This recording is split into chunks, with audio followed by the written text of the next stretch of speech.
Evet abi, hazır mıyız abi? Ekol tamam mıyız? Efe okey misin?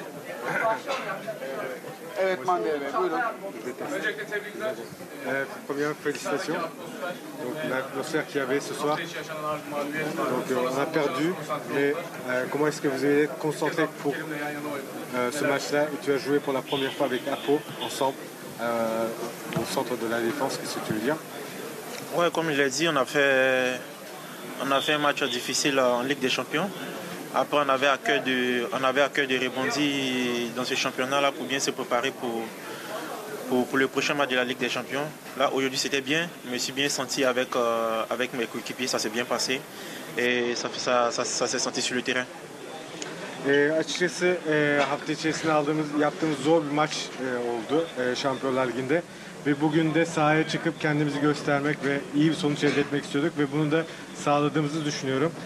Bugün Apo ile iyi bir ikili oluşturduğumuzu düşünüyorum ve takım olarak da genel olarak iyi oynadığımızı düşünüyorum. Buyurun. Sağ bekte oynayabiliyor, stoper de oynayabiliyor. Hangi mevkide kendisini daha rahat? Et aussi comme latéral droit. Donc où est-ce que tu te sens le plus à l'aise?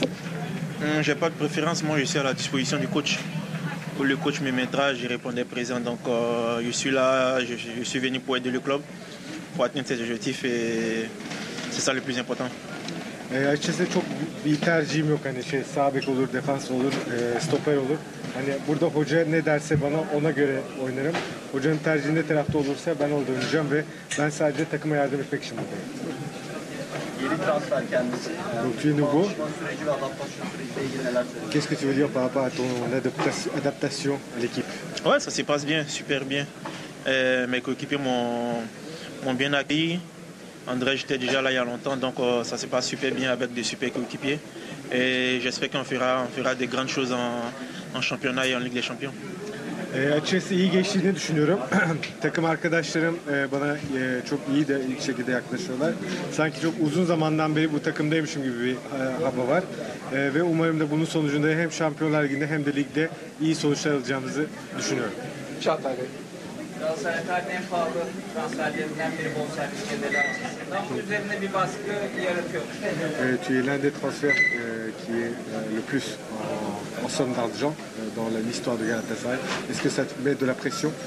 Non, même pas. Moi, le plus important, c'est de performer, c'est de faire performer l'équipe. Si l'équipe va bien, tout le monde, ça va bien passer. Donc, les transferts, c'est des chiffres. Moi, le plus important, c'est de faire mes performances sur le terrain. Après, le reste, ça va venir tout seul. Hayır, herhangi bir baskı oluşturmuyor üzerinde, çünkü benim için önemli olan sahada bir performans göstermek. Hem kendim hem de takımın performansı bu önemli. Transfer dediğimiz şey aslında sadece rakamlardan oluşan bir süreç. Burada ileride göreceğiz, çok daha iyi olacak. Son soru olsun, buyurun. Öncelikle galibiyetten dolayı tebrik ediyorum. Félicitations pour les victoires. Biraz da fiziğiyle alakalı. Yani yanına Concernant ton gelen physique. devriliyor ama Singo hep ayakta. Hiç Donc ceux qui düşmüyor. viennent à côté de toi Kendisinde pour les genetik face à mi face, böyle aileden gelen bir ils şey mi tombent par terre, yoksa mais toi tu es bunu toujours kazanmak için çok özel debout. bir çaba sarf Est-ce que ediyor. tu as eu ce truc-là, c'est un truc génétique qui vient de la famille ou tu as travaillé pour cela, c'est quoi ça? Non, c'est naturel, c'est naturel. Après je travaille, c'est des trucs qui se travaillent parce que il y a des attaquants qui sont vraiment physiques, donc il faut beaucoup travailler. Le plus important, c'est de performer, comme je l'ai dit, de bien faire les choses. Après, ça se sent sur le terrain. Hayır değil tabii ki de şöyle, yani doğal olarak gelişen bir süreç.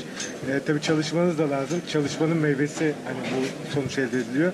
Baktığımız zaman saha içerisinde fiziksel olarak iyi olan forvetler oluyor. Tabii ki siz iyi çalıştıktan sonra da gerisi geliyor. Merci Wilfred, merci Ersan. Merci. Doğan. Evet.